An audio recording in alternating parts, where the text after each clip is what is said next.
In 1989, I was taking an art class at the Art Institute of Chicago, and I was talking to the professor, and she'd been around. She'd been involved in 1968, and even before that. We were talking about the Tianamen Square attacks, and I was pretty hostile towards China and felt that the United States needed to engage China in a more direct way in order to preserve democracy globally. She looked at me and she said, you know, if the economy in the United States was to fall apart and there was suddenly to be an occupation movement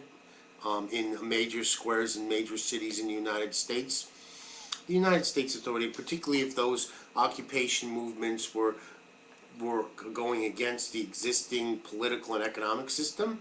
the governments would come in, the U.S. government would come in and clear it just like Tiananmen Square. I mean, and at the time I was a bit taken back by this prediction. Like most good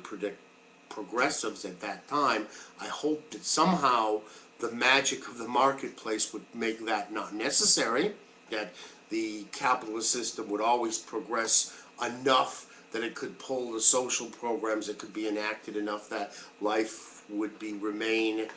in place. Well,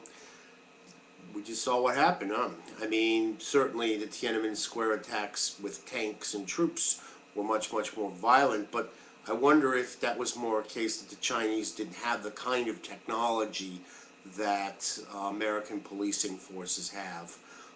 It would be interesting to see what's going to happen now with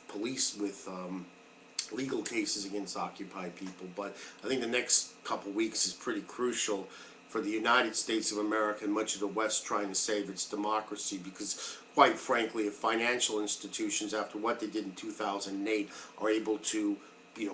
create a Tea Party out of nothing and then smash any oppositional movement, even, when they're sleeping in tents like this, the whole fallacy that we live in a democracy is a joke.